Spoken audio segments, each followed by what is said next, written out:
नमस्कार दोस्तों, साहित्यिक कहानियों के इस चैनल कहानियां जिंदगी की पर मैं शैली सुना रही हूँ श्री नरेंद्र कोहली जी द्वारा रचित उपन्यास वसुदेव का 52वां अध्याय।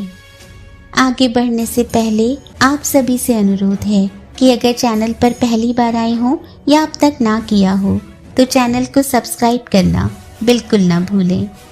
आइए सुनते हैं।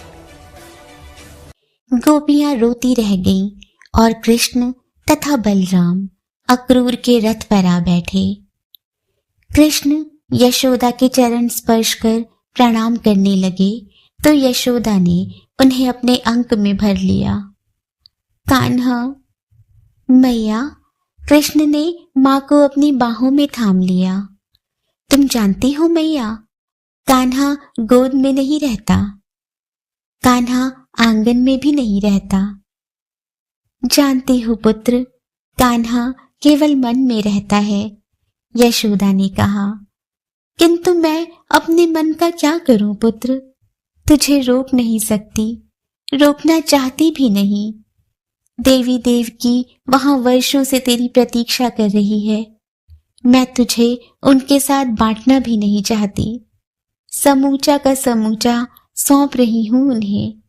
माँ को उसका पुत्र मिलना ही चाहिए। कृष्ण ने सीधे यशोदा की आंखों में देखा। देवकी मेरी जननी है, किंतु मैया तो मेरी तुम ही हो ना। मैं अपने माता पिता को कारागार से छुड़ाऊंगा, उनके कष्ट भी दूर करूंगा, किंतु मैया तेरी गोद में खेला हूं।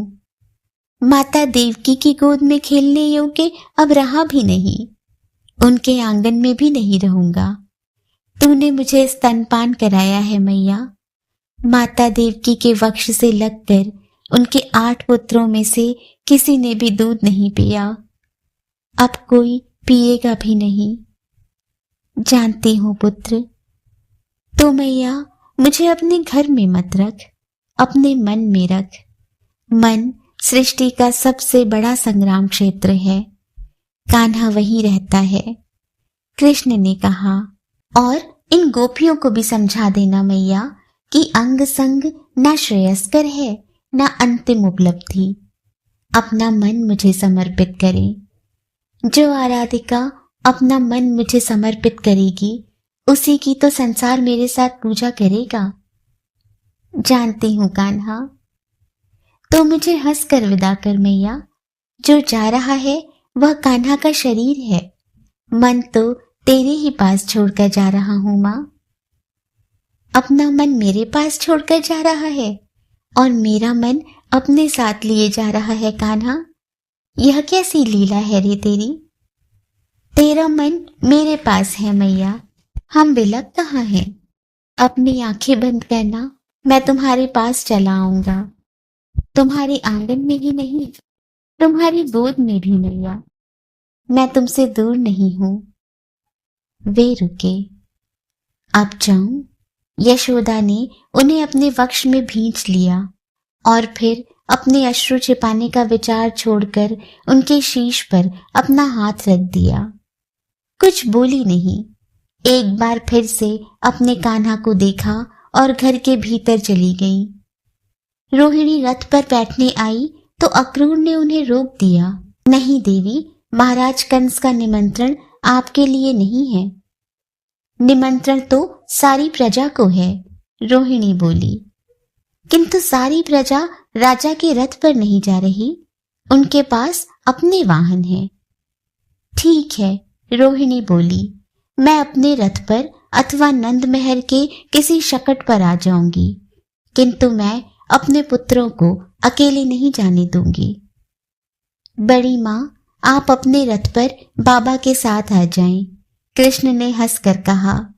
हम मार्ग में अक्रूर काका से कुछ संवाद करेंगे। रोहिणी अब तक कृष्ण की मुस्कान का अर्थ भली प्रकार समझने लगी थी। मन का सारा विषाद धुल गया। सोचा, अच्छा हुआ कि अक्रूर ने उन्हें रोक दिया, अब वह निपट ले कान्हा से। तो मैं भी माँ के साथ ही आऊंगा। बलराम रथ से उतरने लगे तो कृष्ण ने उनका हाथ पकड़ लिया। दाऊ, आप मेरे साथ ही रहें। हम काका से कुछ बातें करेंगे ना। अक्रूर का मन खटक गया। क्या बातें करनी है कृष्ण को? वह क्यों चाहता है कि उन दोनों लड़कों की जब अक्रूर से बातें हो तो निकट कोई ना हो? उसकी अपनी बड़ी माँ भी नहीं। अक्रूर के विवेक ने उन्हें झिड़का। क्यों रोक दिया रोहिणी को? व्यर्थ ही अड़ंगा लगा दिया।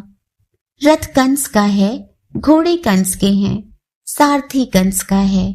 रोहिणी कोई साधारण गोपी या गोपांगना नहीं है, वसुदेव की पत्नी है। फिर अक्रूर को क्या सूझी कि उसे रोक दिया। अब निपटो कृष्ण से। रथ चला तो कृष्ण बोले, काका, कल सारा समय तो आप मेरे गीत गाते रहे कि आप मुझे महाविष्णु के अवतार से कम नहीं समझते, और आज?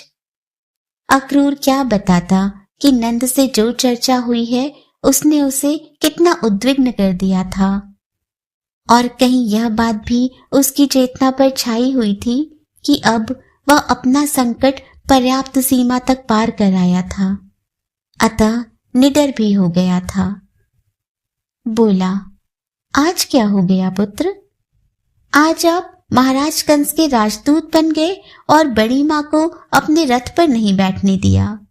वे बेचारी गोपों के साधारण और असुविधाजनक छकड़ों में धचके खाती हुई, अपनी हड्डियों पर उनका आघात सहती हुई मथुरा तक की यात्रा करेंगी। अक्रूर को तनिक भी आभास नहीं था कि कृष्ण इस प्रकार की चर्चा करेंगे।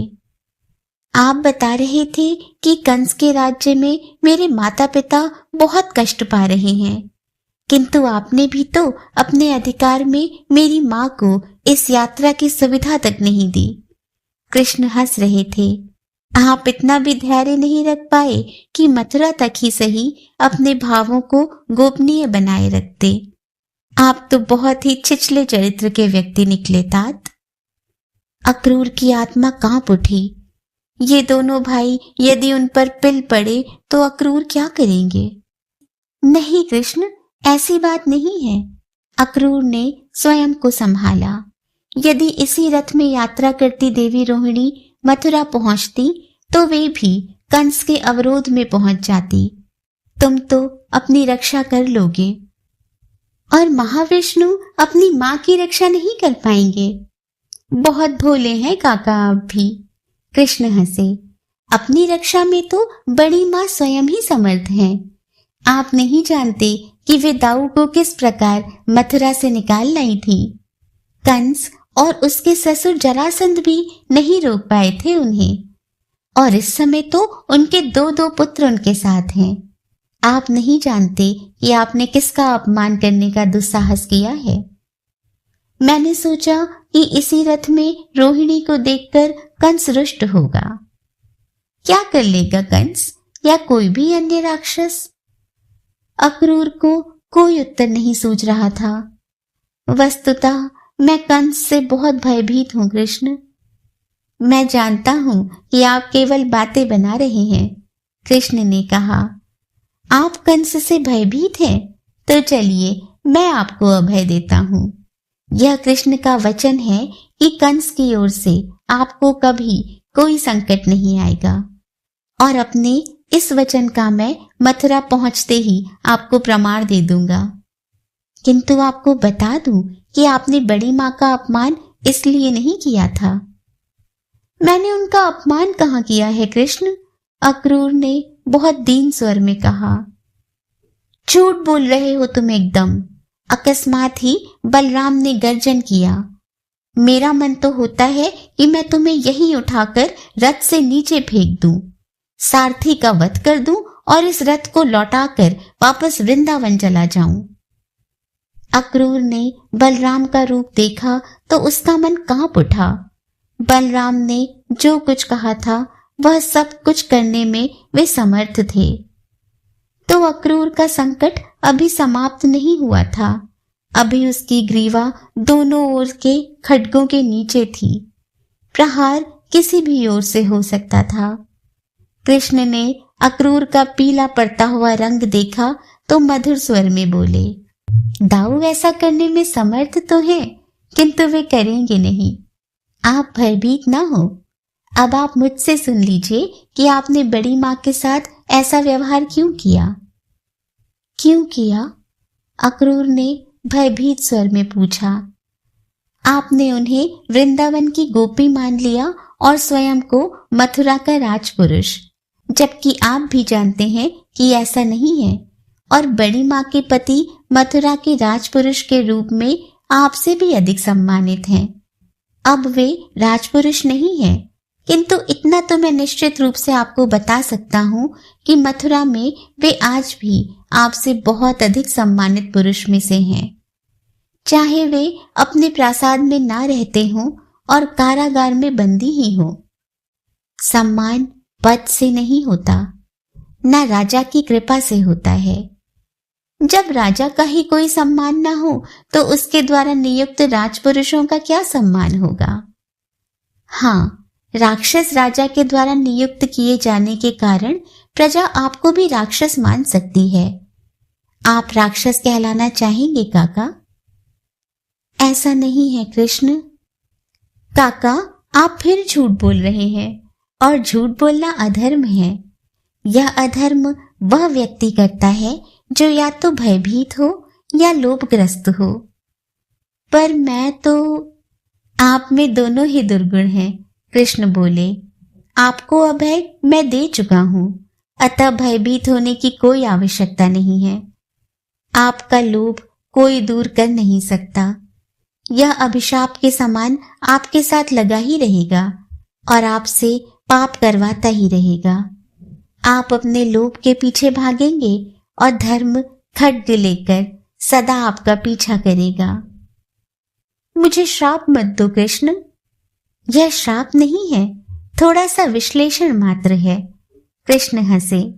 आप चाहे तो इसे चेतावनी भी मान सकते हैं। कैसी चेतावनी? अक्रूर कुछ उद्विग्न हो उठा था। राजशक्ति का मद नहीं चढ़ने देना चाहिए, न राजा द्वारा दी गई सत्ता को वास्तविक मानना चाहिए। कृष्ण बोले, राजलक्ष्मी किसी की दासी नहीं है। आज राजा कंस है, कल वसुदेव भी हो सकते हैं।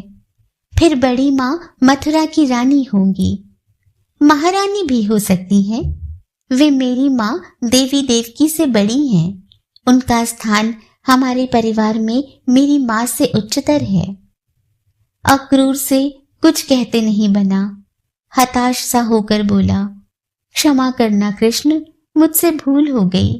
जाने क्यों मैंने तुम्हारी बड़ी माँ को इस रथ में आने से रोक दिया। क्यों रोक दिया यह तो मैंने आपको बता दिया है। कृष्ण बोले, अब एक और बात बता रहा हूं। इस स्थान पर यमुना का घाट स्नान करने की दृष्टि से बहुत सुविधाजनक है। आपने वृंदावन में तो स्नान किया नहीं, राजपुरुषों के योग्य कोई व्यवस्था वहां थी भी नहीं। स्नान करना चाहेंगे? अक्रूर ने सारथी को संकेत किया। स्नान कर ही ले, कुछ गर्मी से मुक्त हो जाएंगे और कुछ कृष्ण की इन कटीली बातों से। तुम लोग? दोनों भाइयों से पूछते हुए वह रथ से नीचे उतर आया। आप जाइए, हम प्रातः स्नान कर चुके हैं। कृष्ण मुस्कुरा रहे थे। और हम तो इन्हीं घाटों पर नहाते हुए इतने बड़े हुए हैं। अक्रूर रथ से उतर आया। कृष्ण बलराम को वह मथुरा ले ही जा रहा है। उनके मथुरा पहुंचते ही कंस की मनोकामना पूरी हो जाएगी। इधर कंस का कार्य पूरा हुआ और उधर अक्रूर का संकट समाप्त। और यह कृष्ण जो उसे लगातार धमका रहा है, यह भी जान जाएगा कि राजनीतिक षड्यंत्र क्या होते हैं। अबोध है, नहीं जानता कि मथुरा में उसकी स्थिति फंदे में फंसे चूहे की सी होगी। तब अक्रूर पूछेगा उससे कि वसुदेव मथुरा के राजा कब बनेंगे। सारी हेकड़ी भूल जाएगा। अक्रूर ने यमुना को प्रणाम किया। उसमें पैर डालने और अपने शरीर का मल धोने के अपराध के लिए क्षमा मांगी और तत्काल 2-4 डुबकियां लगा ली। यमुना के शीतल जल से मन कुछ शांत हुआ, शरीर को भी सुख मिला। इच्छा हुई कि स्नान के साथ तैरने का भी आनंद लिया जाए। ये गोप इसी आनंद में रहते हैं, तभी तो उन्हें कभी कोई चिंता नहीं व्यापती। अक्रूर ने पुनः डुबकी लगाई। इस बार लगा यमुना ने उसे जकड़ लिया है। या तो वह किसी भंवर में फंस गया है या किसी ग्राह में। उसे लगा कि वह निरंतर नीचे की ओर धंसता चला जा रहा है, जैसे यमुना के तल पर पहुंचकर ही रुक पाएगा। किंतु यह स्पष्ट था कि वह जल में डूब नहीं रहा था। पर नहीं, वह उससे पहले ही रुक गया। ऐसा भी नहीं था कि श्वास उखड़ रहा हो। वह किसी भी प्रकार की परेशानी में नहीं था। अभी वह काफी समय तक जल में रह सकता था। उसने अपनी आंखें खोल दी। वह स्तब्ध रह गया। सामने महाविष्णु शेषशैया पर अधलेटे से थे। लक्ष्मी उनके चरण दबा रही थी और उनके पार्षद सेवा में हाथ जोड़े खड़े थे। यह क्या वह यमुना से सीधे क्षीर सागर में आ गया था? किंतु यह कैसे संभव है? अक्रूर की आंखें जल में भी जैसे फटती जा रही थी। वे महाविष्णु थे या कृष्ण था? वह तो कृष्ण ही था। और यह शेषनाग का रूप बलराम से मिलता जुलता क्यों था? क्यों लग रहा था कि वह बलराम ही था? अक्रूर घबराकर जल के तल पर आ गया था। यह क्या देख लिया उसने? पर कृष्ण और बलराम तो रथ के निकट ही टहल रहे थे। तो जल में कौन था? कहीं ऐसा तो नहीं है कि वह कृष्ण की बातों से इतना घबरा गया था कि यमुना में क्षीर सागर और कृष्ण में महाविष्णु देखने लग गया था। उसका मन उससे छल तो नहीं कर रहा? ओह! अक्रूर ने अपने माथे पर हाथ मारा। जल में पड़ती कृष्ण तथा बलराम की परछाई को तो उसने विष्णु नहीं मान लिया। उद्विग्न मस्तिष्क के साथ ऐसा ही होता है। पिछले कितने ही दिनों से वह किसी न किसी प्रकार का उद्वेग पाल रहा था। स्नान हो गया हो तो चले काका। कृष्ण की मुस्कान अत्यंत मधुर थी। मथुरा में मातुल आपकी प्रतीक्षा कर रहे होंगे। अक्रूर ने कोई उत्तर नहीं दिया। आकर रथ में बैठ गया। उसे लगा कि उसका मन अपने उहापोह में से कोई सुरक्षित मार्ग खोज रहा है। यदि अक्रूर के मन ने उसके साथ कोई छल किया है और कृष्ण साधारण मानव ही है, तो उसे कंस तक पहुंचाने में कोई पाप नहीं है। ऐसे में अक्रूर यही मानेगा कि उसने एक राजपुरुष के रूप में अपने राजा की आज्ञा मानकर अपने धर्म का निर्वाह ही किया है। और यदि कृष्ण सत्य ही महाविष्णु का प्रतिनिधि है, तो वह अपनी रक्षा करने में समर्थ है। कंस उसका कुछ नहीं बिगाड़ सकता। संभव है कि नंद का कथन ही सत्य प्रमाणित हो और कृष्ण कंस का वध कर दे। ऐसे में तो अक्रूर द्वारा कृष्ण और बलराम को मथुरा लाया जाना एक प्रकार का पुण्य कर्म ही हो जाएगा। अक्रूर को ना तो किसी प्रकार का भय मानना चाहिए और ना मन में कोई अपराध बोध ही रखना चाहिए। वह मथुरा में कृष्ण बलराम को अपने आवास पर ले जाएगा, उनका आदर सत्कार करेगा। इस प्रकार उनके मन का मैल धुल जाएगा। वे उससे प्रसन्न हो जाएंगे। कंस यदि कुछ पूछेगा तो अक्रूर कह देगा कि उसने कृष्ण बलराम को बहकाकर अपने अवरोध में रोक रखा है। फिर वह निष्पक्ष भाव से उन दोनों पक्षों को अपना अपना दांव खेलने देगा। फिर जो भी पक्ष विजयी हो। काका, आप किसी प्रकार का जप यज्ञ कर रहे हैं, कृष्ण ने कहा। कुछ कह ही नहीं रहे। लगता है आपको हमारा व्यवहार कुछ आपत्तिजनक लगा है। संभव है कि आपको लगा हो कि हमने आपके साथ राजपुरुष जैसा व्यवहार नहीं किया। नहीं, ऐसा तो कुछ नहीं है, अक्रूर ने अकबका कर कहा। मैं तो केवल इतना भर सोच रहा था कि मथुरा पहुंचकर तुम दोनों के ठहरने की क्या व्यवस्था हो। यह कार्य आप महाराज कंस को ही क्यों नहीं करने देते? बलराम ने कुछ उखड़े से ढंग से कहा। आप इतना बोझ अपने सिर पर क्यों लेते हैं? कंस क्यों? बुलाया तो उन्होंने ही है, बलराम ने उत्तर दिया। आप तो हमें लेने मात्र आए थे। यदि तुम्हारे माता पिता कारागार में ना होते तो मैं तुम्हें उन्हीं के पास ले जाता, अक्रूर ने कहा। किंतु वे कारागार में हैं। तुम्हारे नाना देवक का प्रासाद भी ठीक ही होता, किंतु वह आजकल उजड़ा पड़ा है। तुम्हारे बाद तुम्हारा सबसे निकट का संबंधी मैं ही हूं। मेरा घर तुम्हारे लिए अपने घर जैसा है। मेरे होते हुए तुम लोग कंस के राजप्रासाद में क्यों ठहरोगे, जो तुम्हारे लिए कारागार ही होगा? आप हमारी तनिक भी चिंता न करें काका, कृष्ण ने कहा।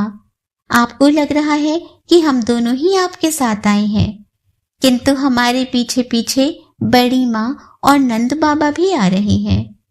वे लोग भी तो कहीं अपना डेरा डालेंगे। हम लोग उनके साथ ही ठहरेंगे। पर कंस इसकी अनुमति नहीं देगा। अक्रूर को कुछ घबराहट होने लगी।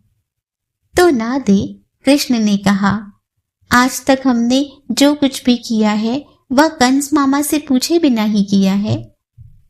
मुझे भय है कि कहीं वह बल प्रयोग ना करे, अक्रूर को कहना ही पड़ा। हा हा हा हा, तो करने दीजिए, बलराम ने जोर का अट्टहास किया।